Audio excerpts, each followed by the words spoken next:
Hi everyone, welcome to our segment. Now, before I start, I want to introduce Cindy that's sitting right next to me. She's Cindy Chow, the Executive Director of Alibaba Entrepreneurs Fund. Thanks so much for being with us. Thank you. Thanks. And also, virtually, we have Mr. Thomas Tao. He's the founding partner of Gobi Partners. Hi. Hi, Tom. Thomas. Thanks so much for being with us. Thank you.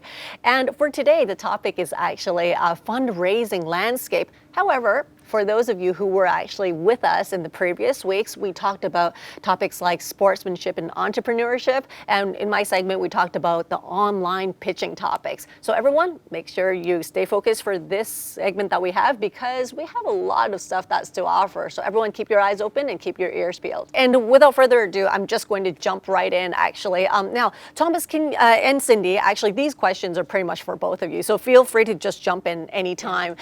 So let's do like a little warm-up question. Now, can you actually share some of the insights on the following markets and also what's the VC investment sentiment in the following markets? Now, we have Asia, which is like what mainland China, and we have Hong Kong, and also everyone's talking about the emerging markets. We have Southeast Asia, the Middle East, and we have Africa. Would you guys like to share a little bit on that? Yeah, shall I go first, Tom? Sure.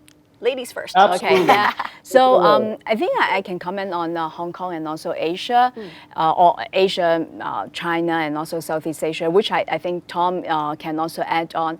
Well, of course, in Q1, with COVID hitting China very seriously, we see a big drop in terms of number of deals and also the total amount of investments. Right. If you compare the Q1 the figures versus last year, what we have achieved is only about one seventh of what we have done last year. So we even though we see some few bigger deals, but then the sentiment is really not good at all. And yeah, so I guess in Q2 we do see a bit of pickup in China, but I mean, like in Hong Kong, most of the startups are still suffering, trying to see how they can survive. And also for VCs, we try to conserve our dry powder to see how we can help our existing portfolio, and we are very conscious in terms of making new deals. Right. It seems like it's a time where everyone's kind of shifting gears, so to say. Yeah. I guess now it's already like Q3, but it seems like things, like at least the morale is getting better. I don't know if things are picking up yet, but at least the morale is better than it was before overall. Now, how about you, Thomas? What's your views on that? What's your input?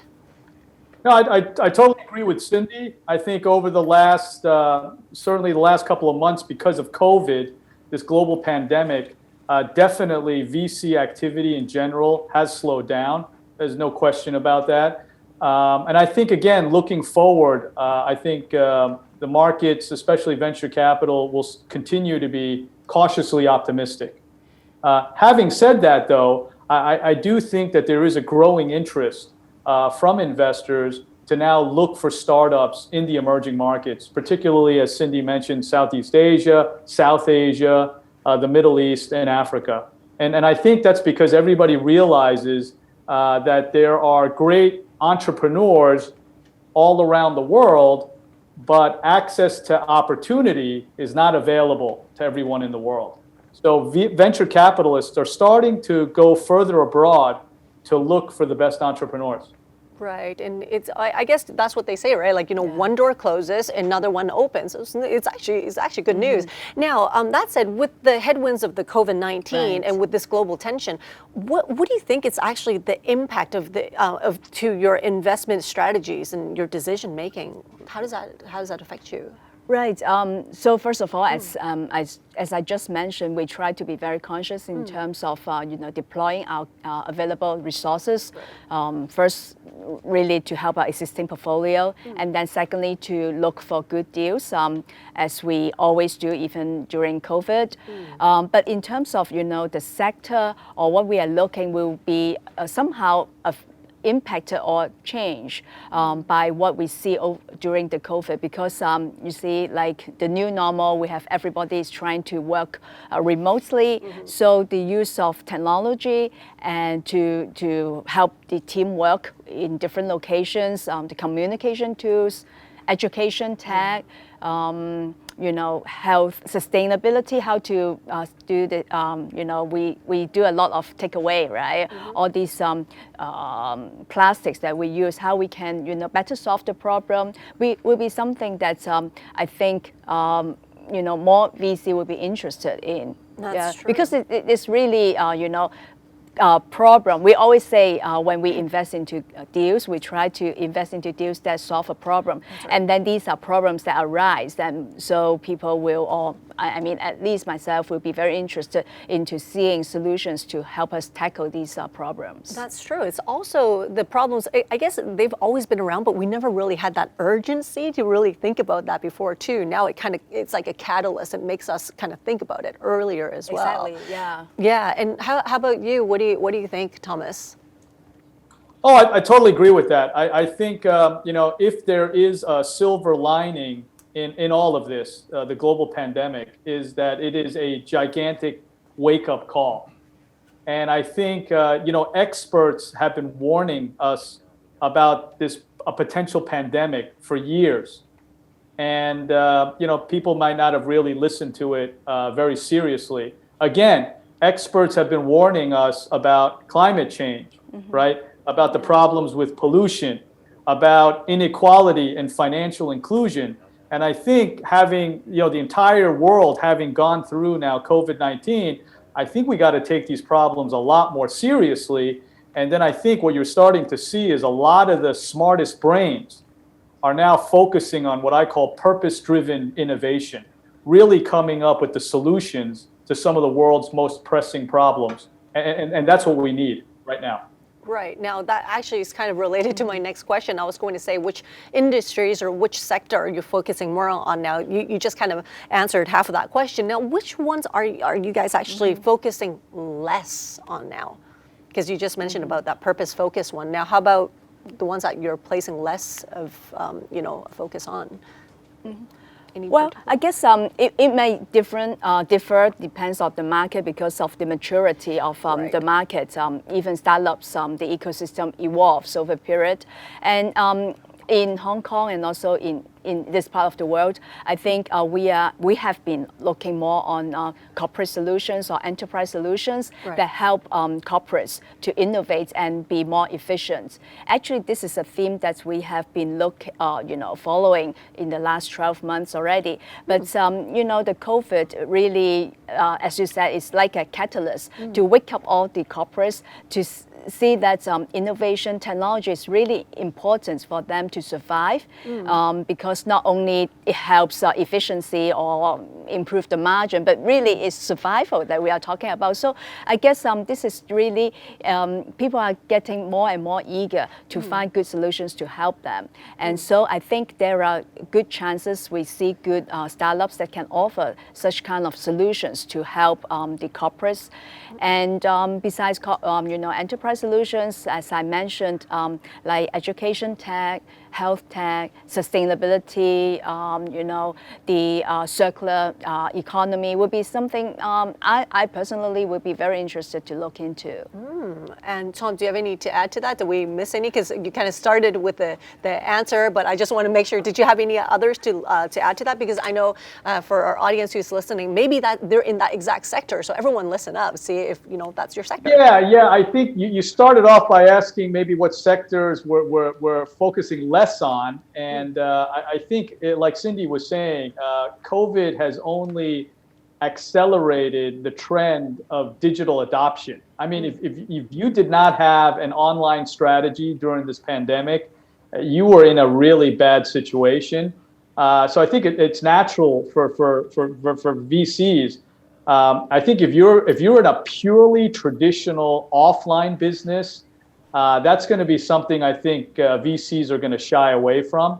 So you have to have kind of an online component for sure. And then again, the easy ones come to mind. I mean, the pandemic, I think travel has been really impacted.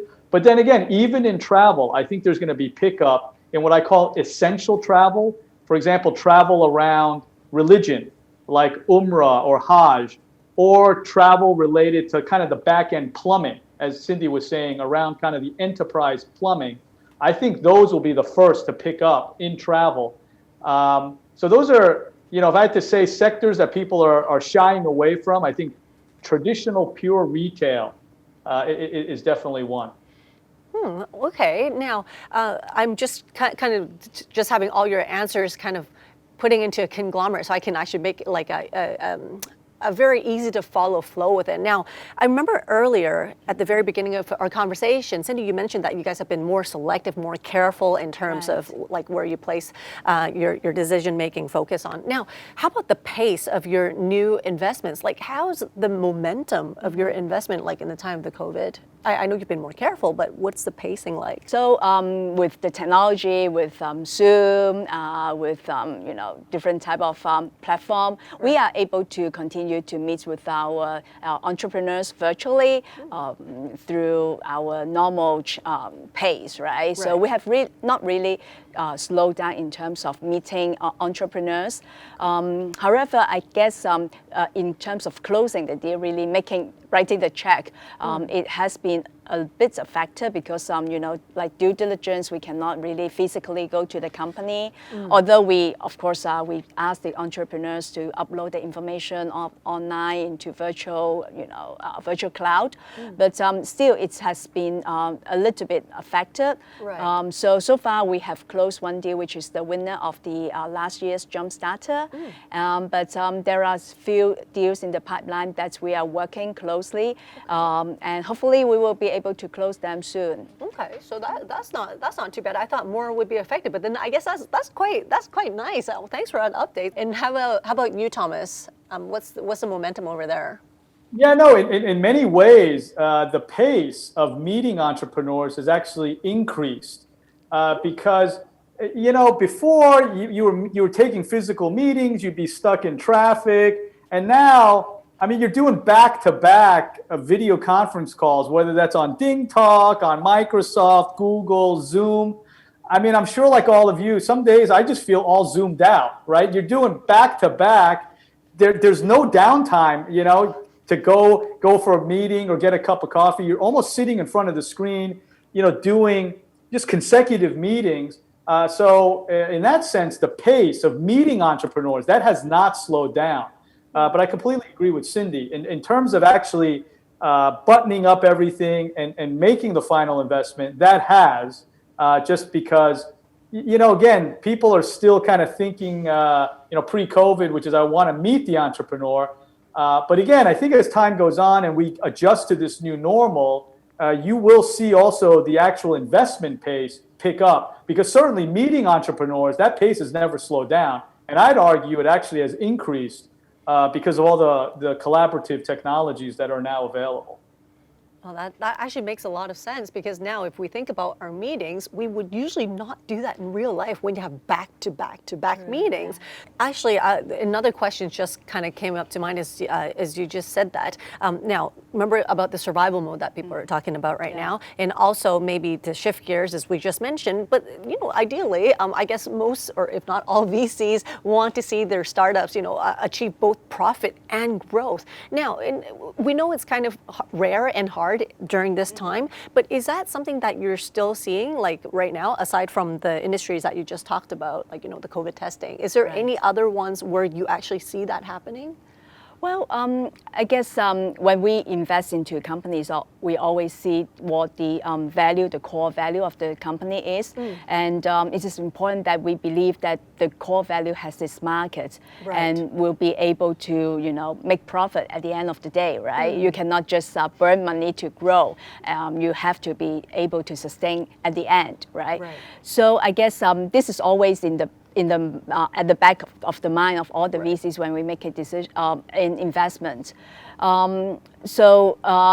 But in terms of under COVID, for those companies who have been really suffering, or I think the most important thing for us before we continue to support them is to see whether they are able or to pivot, not in terms of the business model itself.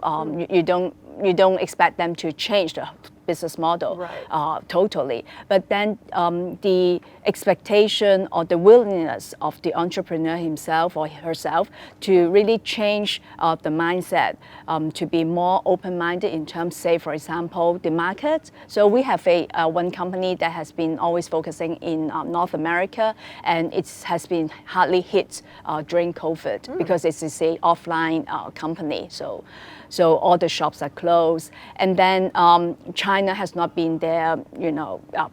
That it's not on the roadmap or recent roadmap. So yeah, really, trying to explore new markets where they see the recovery being imminent, and so the mindset and also whether they're quick enough to change and turn around would be very important for us to consider whether to continue to support these startups, or if it is a new investment, whether we will be comfortable to invest into them. Okay, so it's about how agile, I guess, That's right, in a way. yeah. And actually, now that you mentioned that, I kind of also want to know, like, how, like, mentally inside when you're kind of making your decision making, or when you're just kind of running through that process, how do you weigh that profitability and the growth and your investment decision? And also, do you think, like, to these businesses, do you think these businesses should really stop obsessing about growth and focus more on profitability, especially during this time? Do you have any sage advice for that? Maybe Tom, do you have anything? Yeah, no, I think clearly, look, when the funding environment is very favorable, venture capitalists and investors place a premium on growth. Right. I mean, we've seen that cycle play itself out so many times.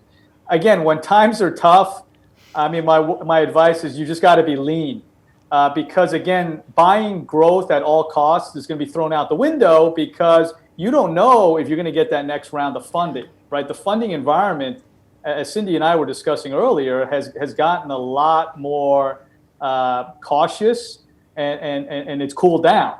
So venture capitalists now, VCs, are looking for companies that are, first of all, you got to be lean, and you can operate and grow without using subsidies.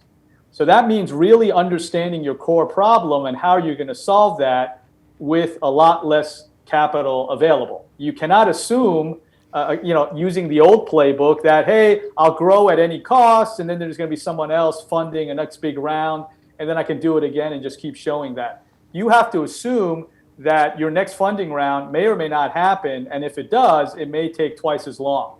So do you have a business plan that can withstand that?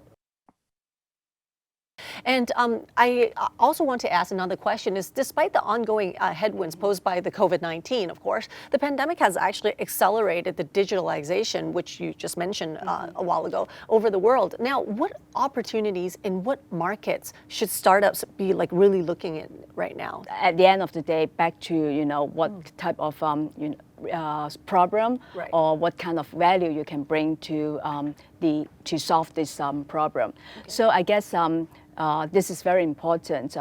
And also, of course, execution is also very important, especially during this COVID, how you are going to, attract people to join.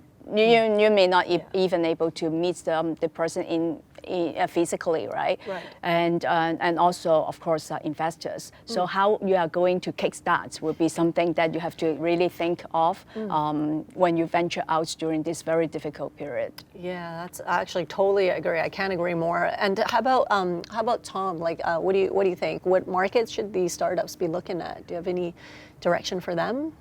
Oh yeah, I mean, I think there's some obvious ones, right? I mean, COVID has accelerated, as I was saying, digital adoption, and just really increased the pace, right? So for example, I mean, we've been talking about online collaboration for years, right? And now all of a sudden COVID hits, boom. Everybody, including kids, now have a new verb in their vocabulary, right? Zoom. Let's do a Zoom call, right? So that's happening, right? So the adoption of video conferencing and having different offices talk to each other instead of having to fly to meet each other, COVID accelerated that trend, which was already happening.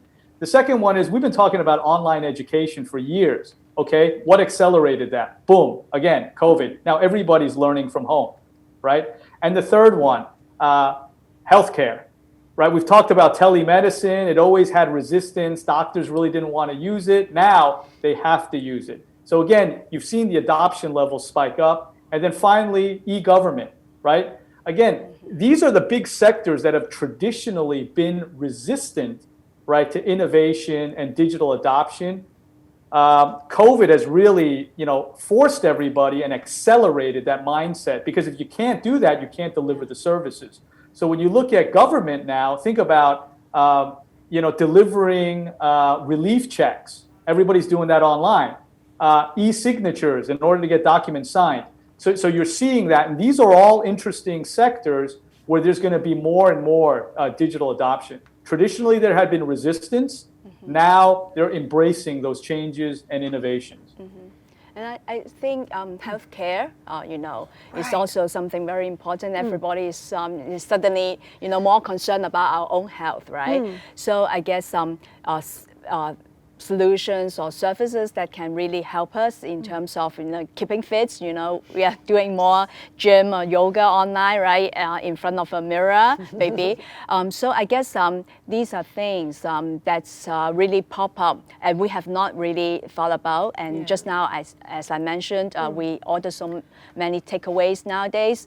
And then the plastic that we have been using is really an alarming issue. So how we can really do something to replace the single-use plastics, and also to recycle, and also the circular economy will be something that more people will get interested into trying or to adopt. As you said, the COVID really wake everybody up, right? So it's important that we are prepared to that when there's another pandemic, or of course I don't hope that it will recur, but people will just wake up, especially corporates. They all wake up to see how important it is to adopt technology to improve not only efficiency but also to make sure that we will be able to continue to work even though we may have physically not be able to be together. So I guess this is one of the areas that I see will be have a lot of opportunities for startups.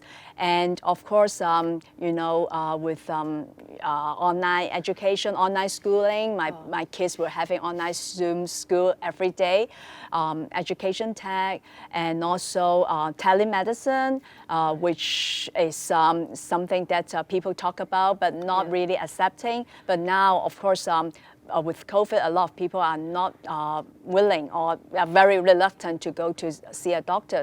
Do you have anything to add to that with us, Thomas? Yeah, no, I thought Cindy made a great point. I mean, the pandemic is certainly making corporates realize that they have to embrace digital adoption, but it's also making countries realize that they have to embrace, or otherwise they're going to be left behind. And we're seeing that happen particularly in the emerging markets.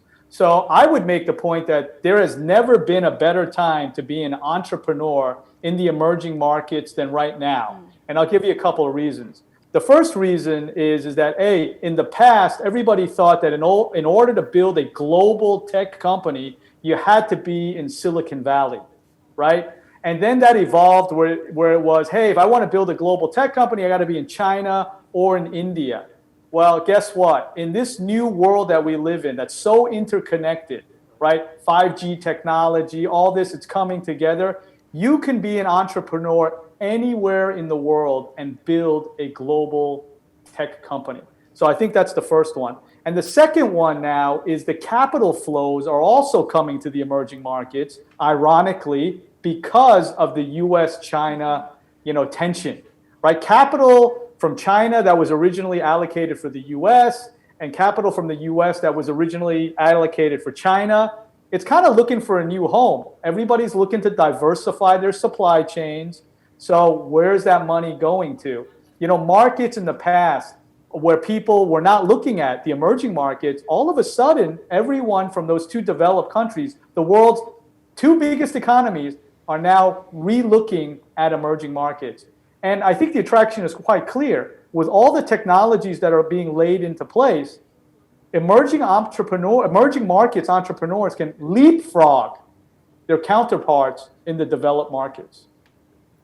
So after hearing all this, I'm sure everyone would actually agree with me. It seems like there's more doors open than closed after all. Like, I mean, it's very easy to be fixated on the closed doors, but then if you look at the big pictures, we actually have more open ones than closed ones. So everyone keep your head up.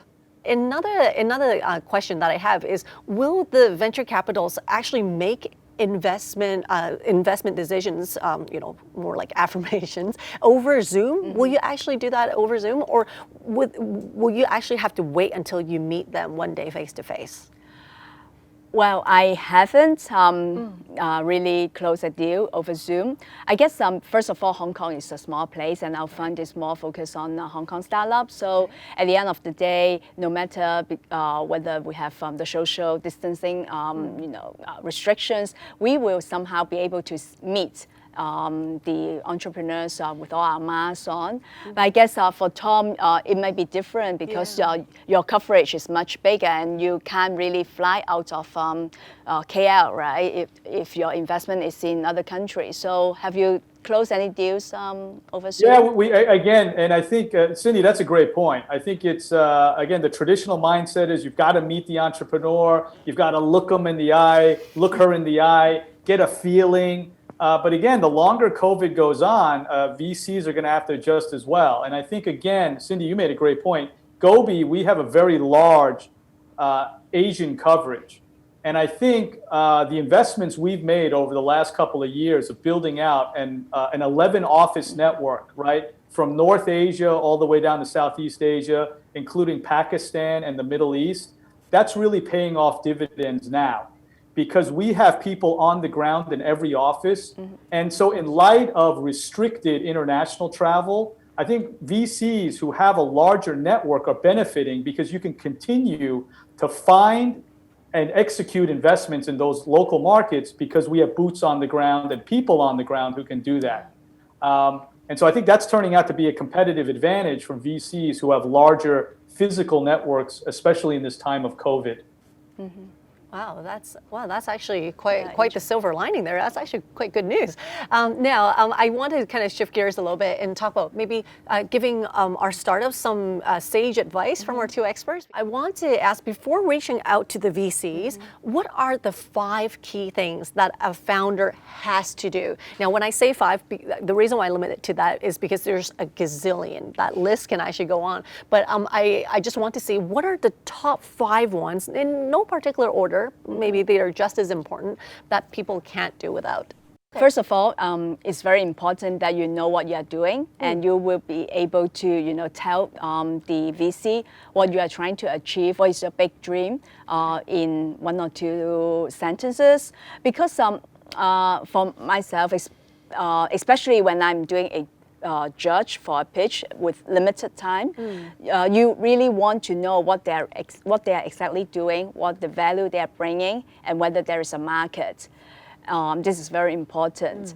And the second, of course, is why you think you can achieve. So that means you have to tell the VC what's good about yourself and your team, how you come up with this team, how you help each other in terms of different qualities or different capabilities, right?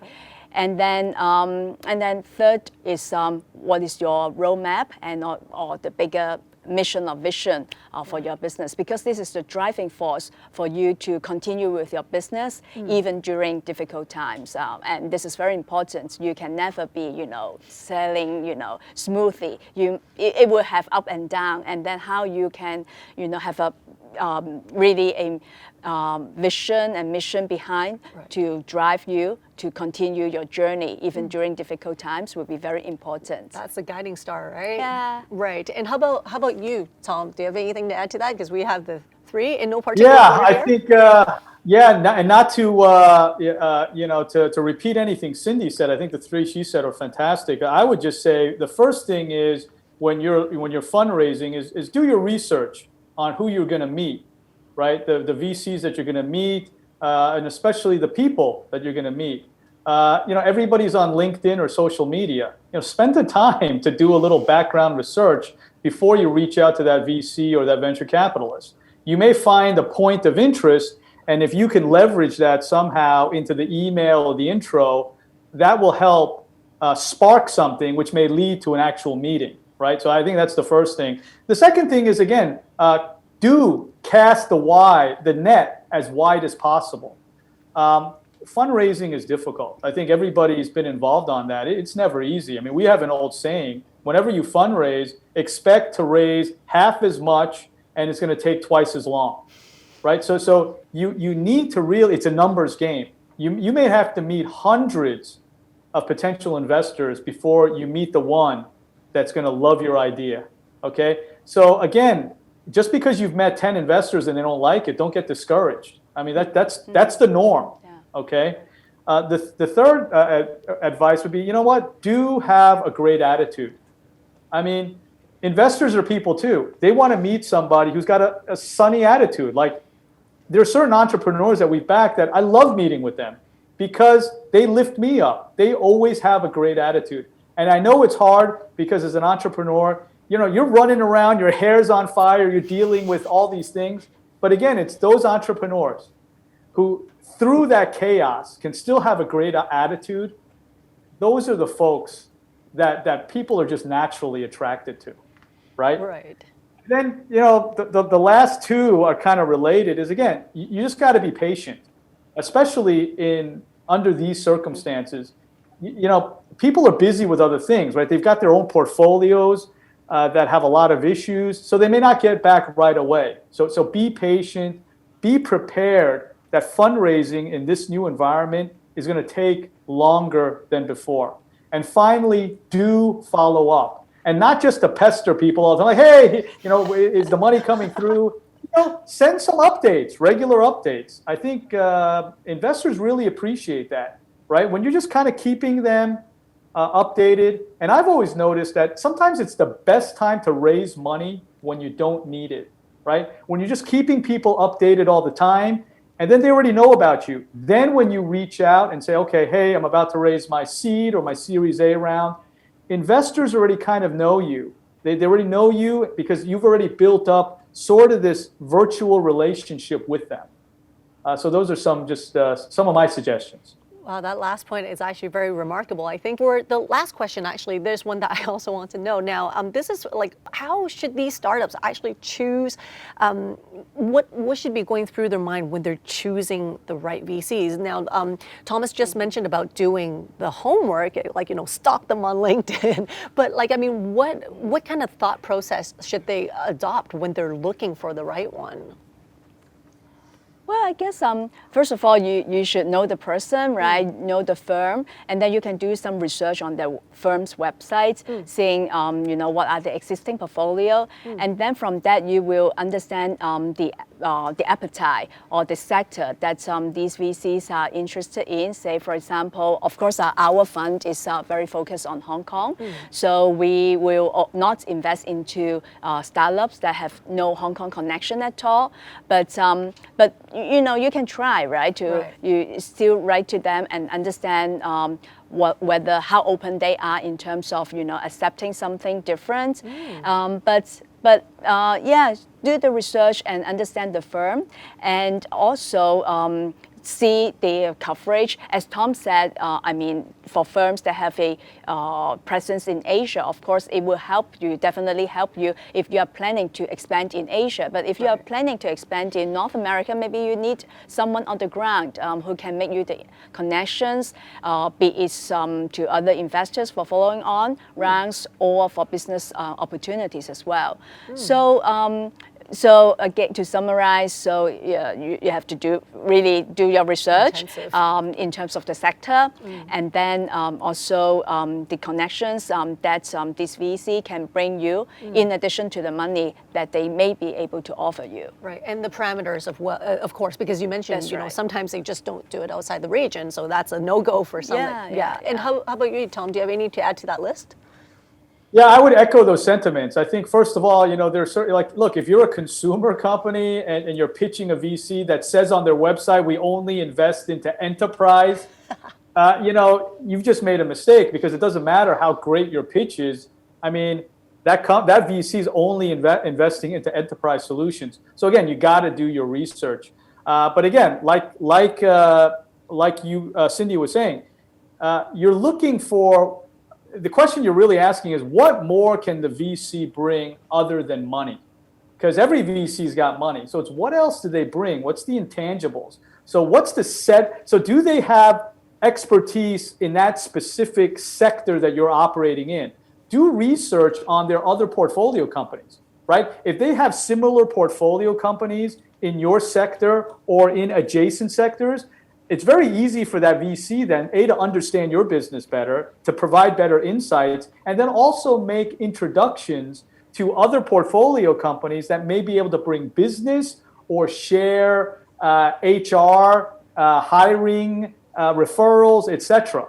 So again, do the research. And second, again, if you're a startup that's looking to scale outside of your home market, you may want a VC that has a larger platform that can help you do that. So again, Cindy mentioned that very well. If, for example, your target market is China, you have to have a VC who's operating there and that can help you. So again, do that research. And then finally, again, do some research on the investment partner that you're going to be meeting. I mean, if you look at the investments that he or she has made, you'll kind of get a sense of the type of key criteria that they're looking for. And again, build a relationship. Who's somebody that you like, that you're going to enjoy seeing, every time you meet that venture capitalist, right? Because, it is a cliche, but it's true. It's almost like you're marrying the VC. I mean, it's a multi-year process. So even if someone is willing to back you and give you an investment, and that's very important, but man, you really don't like that person, you better think twice, like, is this somebody I want to see for the next 10 years before I get to my IPO? So those are some considerations you may want to think about. Yeah, I agree. And so that's why it's very important that you keep the dialogue with the VC. So even if they reject you in the first meeting, you should, after 3 months, 6 months, when you have some traction, right, go and give them an update.